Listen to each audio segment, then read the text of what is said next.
Já estamos de volta com o Brasil Urgente na tela da Band Campinas. Faz tempo que eu não mando um abraço. Deixa eu mandar um abraço para o Paulo, está acompanhando hoje aqui o nosso Brasil Urgente. Paulo Velasco, meu amigo, está acompanhando aqui na tela da Band. Quem mais está acompanhando? Ah, para a Vivian.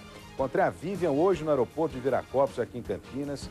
Quis tirar foto aqui comigo e tal. Ah, depois você tira um selfie e manda lá no Brasil Urgente, que está assistindo hoje aqui ao nosso Brasil Urgente. Manda um abraço pro pessoal da comunicação da Polícia Militar também. É sempre muito atenta aqui ao nosso Brasil Urgente, acompanhando as manifestações do nosso Brasil Urgente, esclarecendo aqueles assuntos que vão ser esclarecidos, informando a população também por meio do nosso programa. Ô, Felipe Pereira, tem o tempo aí, a temperatura? Deixa eu ver, Ney, as imagens do céu de Campinas, mudou o tempo. Nuvens cobrindo aqui a cidade de Campinas, a nossa região. Hoje, madrugada, a temperatura em queda, né? Temos termômetros marcando quanto agora? 22 graus de temperatura com a umidade relativa do ar lá em cima, olha. Beirando os 80%, são 79,5% de umidade relativa do ar. Chuvas não estão descartadas. Vai ser chuva forte? Não vai ser chuva forte. Vai ser chuva leve. Mas a chuva pode ocorrer especialmente entre hoje e amanhã em função de uma frente fria que se instalou aqui no estado de São Paulo. A gente continua monitorando para trazer detalhes aqui na tela da Band. O que me preocupa muito com essas chuvas que têm caído, ainda que sejam importantes, né, em função do desabastecimento de água, é que é mais água para acumular no momento em que a gente continua vivendo a epidemia de dengue, né? Isso me preocupa demais. E diante de uma epidemia de dengue com mais de 2.000 casos, em Santa Bárbara do Oeste tem um serviço telefônico em que a população pode ter informações sobre medidas preventivas, ações de combate e também tirar dúvidas sobre a doença. Nos primeiros dias de funcionamento foram feitas 45 denúncias de possíveis criadouros. Se tiver lixo, se tiver sujeira ainda espalhados por aí, com essas chuvinhas aí dos últimos dias, né, é tudo que o mosquito Aedes aegypti da dengue quer para se reproduzir, né, picar as pessoas infectadas e depois contaminar quem não tinha nada a ver com a história. Karina Rick é quem traz os detalhes pra gente, a reportagem tá aqui, ó. Olho na notícia. Em março, Thaís ficou 8 dias sem trabalhar. A atendente pegou dengue e sentiu muito mal-estar. Eu fiquei com sintomas de gripe, depois eu comecei a ficar vermelha e começava a coçar. A gente fica mole, não consegue fazer nada. É meio estranho, porque dói o olho, a gente não consegue mexer direito. Depois que a filha contraiu a doença, Augusta, que é dona de uma floricultura, passou a prestar mais atenção a possíveis criadouros. A gente mudou o hábito, né? A gente colocava mais água nos pratinhos, ficava parado. E hoje em dia a gente pega e coloca em menos quantidade, mas várias vezes por semana, para não fazer falta para a flor e também não ficar parado com água no fundo do pratinho, né? Na mesma avenida, esta outra empresária também teve dengue. Ela ficou 2 dias internada. Além de trabalhar na divisa com a Americana, onde foram registrados mais de 6.000 casos, a loja dela ficava perto de uma obra parada. Nós não entramos lá para ver o que tinha lá, se tinha alguma coisa com água, não chegamos a constatar, né? Estava em todo lugar, estava em epidemia, né? Em 15 dias, Santa Bárbara do Oeste teve um aumento de quase 25% no número de pessoas com dengue e registrou 2.148 casos. Para tentar conter a doença, é necessária a ajuda da população. E para isso foi criado o Disque Dengue. Os moradores vão poder fazer denúncias de terrenos abandonados, imóveis fechados e possíveis criadouros do mosquito. Toda a informação, por exemplo, de terrenos baldios, casas fechadas, criadouros que são percebidos pela população, é importante que se reclame mesmo, que avise, que faça essa denúncia para que a gente possa tomar as providências. Na realidade, a gente quer parceria mesmo. Além das denúncias, as duas atendentes vão tirar dúvidas sobre a doença, ações de combate, o que fazer em casos de suspeita e informar o endereço das unidades básicas de saúde. É mais um instrumento para a gente tentar controlar essa doença. Olha, deixa eu ver imagens aí dessa questão, porque é muito importante que as pessoas se informem, né? Façam a sua parte no combate à dengue, denunciem mesmo os postos irregulares. Agora, será que os municípios estão acompanhando o número de denúncias? Desde o início da epidemia, a gente tem denunciado vários espaços aqui na tela da Band e nem sempre a gente vê, né, a prefeitura dando conta de atender a demanda ou atendendo a demanda da maneira como deveria ocorrer. Infelizmente. Né? Então, será que, diante dos fatos, a gente tem efetivamente um acompanhamento dessas denúncias? Não sei. De qualquer maneira, a população tem que contribuir em casa, ligando, cobrando o vizinho, o parente mais próximo. O telefone do Disque Dengue, lá em Santa Bárbara do Oeste, é o 3463-8099. 3463-8099 é o Disque Dengue de Santa Bárbara do Oeste, para você oferecer denúncia, para você discutir a questão da dengue, que também é grave no município. Eu até achei que ia ter hoje número novo da dengue, mas não tivemos número novo da dengue, né? Será que caiu o número de casos ou é porque está difícil de contabilizar lá ainda? Hein? O sistema está com problema ainda? Essa desculpinha, pode vir comigo, essa desculpinha do sistema com problema também, para mim não cola, viu? Não cola. O cara fica lá com 9.000 casos esperando para digitar no computador. Ah! Faça-me o favor, hein? Faça-me o favor. O Edson Silva está ao vivo comigo para a gente esclarecer um caso aqui, porque teve uma reviravolta em um caso em Santa Bárbara do Oeste, aquele caso em que uma cozinheira foi morta no caminho do salão de cabeleireiros, no salão de beleza, não foi isso, ô Felipe Pereira? Porque a polícia liberou um dos suspeitos presos na última quarta-feira, entendendo que outras pessoas participaram do crime. Deixa eu ver aí as imagens, o Edson Silva ao vivo comigo vai trazer os esclarecimentos da polícia a respeito desse caso. O que aconteceu lá, Edson Silva? Boa tarde, Rodrigo. A Polícia Civil de Santa Bárbara do Oeste, ela está apontando agora 2 adolescentes como sendo os verdadeiros acusados, os autores desse crime de latrocínio, Rodrigo. Os suspeitos apontados inicialmente, que foram detidos pela Polícia Militar, e um deles chegou a confessar a participação do crime, eles acabaram inocentados. Mas um deles, esse que confessou, ele continua preso, pois tem uma condenação por furto, enquanto o outro, que ele sempre negou a participação, foi solto ontem à noite. O delegado titular do município, o Dr. Cláudio Navarro, ele deu uma entrevista esclarecendo que havia, assim, realmente 4 suspeitos. E como esses 2 foram presos, esses 2 adultos, e eles tinham antecedentes criminais, eram moradores de rua, a polícia pediu a prisão temporária de um deles para prosseguir as investigações. E nessas investigações, mesmo com a confissão de um deles, a polícia chegou a alguns locais, visitou alguns comércios ali próximos e conseguiu algumas imagens que daria assim aquela condição de que eles não poderiam estar no local do crime e em tão pouco tempo estar nesses locais onde havia o registro. Então chegou-se ao esclarecimento que os outros 2 suspeitos aí, portanto, 2 adolescentes, um de 15 anos e outro de 16 anos, um deles morador no Jardim São Francisco, ali o bairro onde a cozinheira foi assassinada, eles são acusados nesse caso aí, foi uma tentativa de assalto, Rodrigo. Meu Deus do céu, para piorar a situação, tinham 2 suspeitos detidos, nós mostramos aqui na tela da Band, ainda no trabalho de investigação da polícia, a gente sempre ressalta isso, né? Às vezes a gente mostra aqui, as pessoas são detidas suspeitas dos crimes e a polícia mantém a investigação. Nesse caso, suspeitos que já tinham antecedentes, já tinham passagem pela polícia, um deles acabou ficando preso, porque era procurado, não é isso, o Edson Silva? Exatamente. Era independente do crime que era suspeito lá de matar a cozinheira, ficou preso porque já era procurado.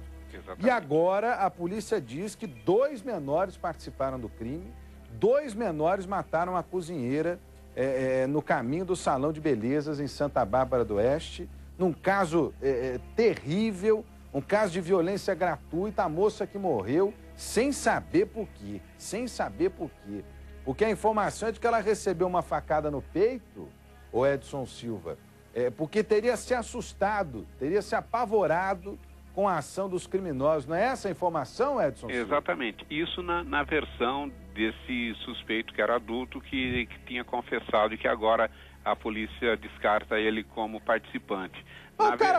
Essa que eu não entendi. O cara confessou e agora não faz mais parte da lista de suspeitos? Exatamente. Ele diz que teria sido coagido, estava sob efeito ali, estava com o psicológico muito abalado e com muito medo, e terminou confessando esse crime, o que até, como a polícia ressaltou, induziu a um erro no início da investigação.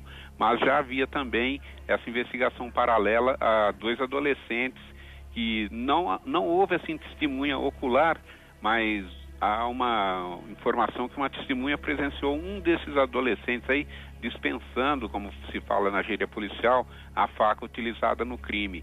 Então a polícia também tinha essa vertente de investigação. Bom, caso colocado, a polícia, portanto, mudou aí a versão para os fatos, não mais aqueles 2 detidos, um deles continua preso porque já tinha passagem. Aliás, chegou a confessar aqui numa gravação que teria participado do crime, mas para a polícia, 2 adolescentes são os responsáveis por essa morte absurda, o que só piora se for confirmado aí na esfera judicial, né? 2 adolescentes envolvidos em um crime de latrocínio, roubo seguido de morte, né? É sinal de que são adolescentes descontrolados e que dificilmente vão encontrar amparo na lei, né? E na execução da justiça, porque o que a gente oferece para o adolescente infrator é a mesma coisa que nada. Essas fundações casas, essas casas de passagem, chame do jeito que você quiser, FEBEM, isso não serve para nada, rapaz. Não está salvando ninguém do crime, essa é que é a realidade. Porque o índice de reincidência é muito grande. É muito grande. Essa semana nós mostramos o desespero daquela mãe, né? O filho reincidente, adolescente, ela já não sabe mais o que fazer para tirar o filho do mundo do crime. É desesperadora a situação. Desesperadora a situação. Obrigado, Edson Silva, falando ao vivo no nosso Brasil Urgente para Campinas e também para toda a nossa região. Ô, Ney, tem aí imagens do sistema Anhanguera Bandeirantes? Porque tem greve dos metroviários na capital paulista e olha, muita gente que foi para São Paulo hoje de manhã enfrentou congestionamento, enfrentou lentidão. Parece que tem também complicação para quem precisa usar fretado, para quem precisa usar ônibus que fazem os ônibus que fazem a ligação de São Paulo. Por enquanto, na região de Campinas, a situação está tranquila. Me espanta a tranquilidade da Anhanguera, lá no quilômetro 26. Eu imaginei que poderia estar bem pior, viu? Imaginei que poderia estar bem pior. Mas no 26 aonde está o trânsito, ó? Aonde está o trânsito, ó? Olha, tem um carro quebrado aí na altura do quilômetro 58 da Anhanguera. Está sinalizado, mas está reduzindo o tráfego na região de Jundiaí.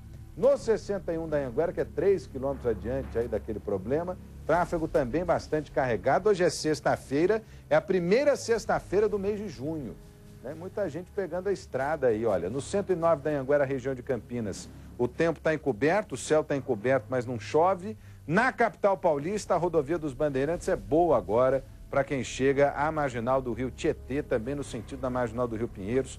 Não há dificuldade, mas estou sentindo, ô Felipe Pereira, se você tiver informação aí, vai entrar ao vivo para trazer para a gente que ainda assim, embora as rodovias apresentem uma boa condição aí nas imagens, ainda assim na capital paulista os reflexos da greve dos metroviários. Ontem tinha até fiscal da CET, o tal do Marronzinho lá na capital paulista, de braços cruzados. Tem helicóptero da Band aí, Foguinho? Se tiver, nós vamos mostrar também, para mostrar a situação para quem precisa seguir para São Paulo, está esperando alguém que está na capital paulista. Como é que é, ô Felipe Pereira? Ah, a câmera do helicóptero da Band está recolhida, rapaz. É bonita aquela imagem do helicóptero da Band, viu? Circulando pelas ruas da cidade. Sinal que não tem problema, hein? Sinal que não colou a greve, pelo jeito. Tomara que resolvam o quanto antes essa situação. A gente continua monitorando para você. Olha, o número de furtos na região de Barão Geraldo, em Campinas, cresceu 37% em março deste ano, no comparativo com o mesmo período do ano passado. Quem já foi vítima da violência diz que as bicicletas usadas por quem mora, trabalha no distrito, viraram alvo dos criminosos. Muita gente anda de bicicleta no distrito de Barão Geraldo. Aliás, é o único espaço público de Campinas que tem ciclovia fora de um parque, fora de uma dependência. Não é, Felipe Pereira? Tem aquela ciclovia do Taquaral, mas fica anexa ao Parque do Taquaral. Lá não, tem aquela ciclovia que corta Barão Geraldo e cai lá na Unicamp, estimulando o uso da bicicleta, que é um estímulo, primeiro, para a saúde, né? Porque o uso da bicicleta é saudável. Segundo, que você diminui a poluição, que você diminui o número de carros circulando. Agora, ninguém tem segurança, velho. Ninguém tem segurança. Como é que nós vamos falar de um mundo melhor, né? de um país melhor, sustentável, se a gente não garante o básico da segurança? O Rafael Gnipper é quem vai trazer os detalhes para a gente. Deixa eu ver aqui, ó. Olho na notícia. Mesmo no feriado, quando muita gente escolhe descansar, encontramos quem resolveu seguir o caminho oposto e pedalar.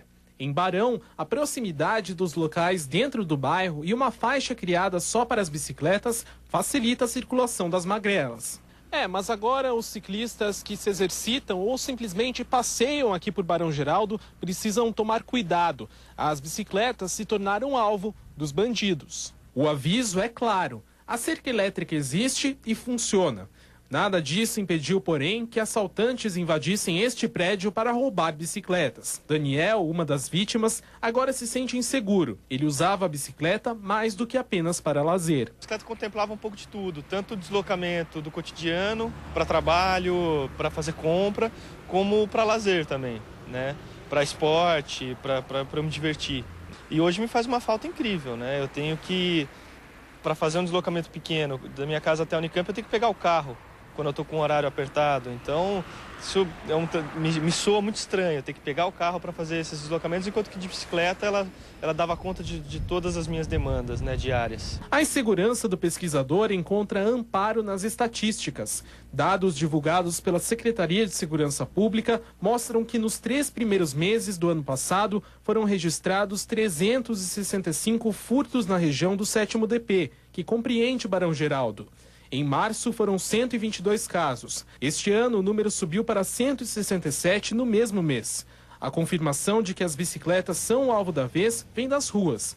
Não é difícil encontrar quem conheça ou que já tenha tido o veículo roubado. Já roubaram uma bicicleta minha. Durante a noite, eu evito passar até pela ciclovia, porque é muito escuro e às vezes tem umas pessoas estranhas. Aí eu vou pela rua mesmo. A preocupação dos moradores do distrito com a segurança gerou uma página numa rede social que discute soluções para os problemas. Para Daniel, a sequência de roubos de bicicletas não se trata apenas de uma questão de polícia. É um problema que impacta diretamente na rotina dos moradores do bairro. Durante a noite, eu evito passar até pela ciclovia, porque é muito escuro e às vezes tem umas pessoas estranhas. Aí eu vou pela rua mesmo. O problema é que a sensação de insegurança não é só no distrito de Barão Geraldo, é na cidade inteira, Agora, em Barão Geraldo tem a questão das bicicletas, né? Além do prejuízo, tem o risco, né? A que essas pessoas são submetidas. E olha, é um estímulo tão importante para a sustentabilidade do país, a sustentabilidade da cidade, o uso de bicicletas, rapaz, porque a bicicleta não polui, a bicicleta é uma forma de a pessoa se exercitar, ela ocupa menos espaço na via, diminuindo o congestionamento. Só tem benefício a bicicleta. Pena que o Estado não consegue garantir a segurança para quem depende da bicicleta. E ó, se você pegar uma bicicleta, o cara que mora lá no eixo da John Boy Dunlop, precisa se deslocar em direção ao centro de bicicleta, ele está pedindo para morrer, porque é suicídio, hein? É suicídio. Porque competir com os carros na John Boy Dunlop, eixo movimentado e perigoso da cidade, é suicídio, rapaz. É suicídio, com certeza. E olha, atenção da polícia aí a esses casos. Devem ser pequenos marginais envolvidos com consumo de droga, esse tipo de gente, né? E que troca a bicicleta por droga, por um baixíssimo valor, porque tem receptador agindo também. Precisa coibir o receptador que atua comprando do marginal essa bicicleta para sustentar o vício do marginal e depois lucrar, né, com um produto de origem duvidosa. E cabe a você, sempre que for comprar algum produto, exigindo nota fiscal, certificado de procedência, né, faça também a sua parte no combate à criminalidade. Vem comigo aqui, a Kátia Saqueto já está comigo, ô Felipe Pereira? Tá, porque, olha, nesse momento acontece na cidade judiciária, aqui em Campinas, uma audiência do caso Denac. O caso, pode vir comigo aqui, Ney, pode vir comigo aqui. O caso Denac é aquele caso em que policiais civis, infelizmente, acabaram presos, denunciados pelo Ministério Público, porque cobravam propina de traficantes para fechar os olhos para a questão do tráfico. Fazer de conta que não tinha tráfico. Do outro lado, tinha traficante pagando o policial para poder se beneficiar da falta de fiscalização da falta de ação da polícia. Vamos relembrar o caso? Tem aí, ô Felipe Pereira? Então, olho na notícia. O relatório do Ministério Público, obtido pela Band, tem quase 400 páginas e traz detalhes de 152 ligações telefônicas monitoradas pelos promotores do GAECO, com autorização da Justiça. Nas ligações, traficantes e policiais conversam sobre o esquema de proteção oferecido aos criminosos que atuam no comércio de drogas na região do Jardim São Fernando, em Campinas.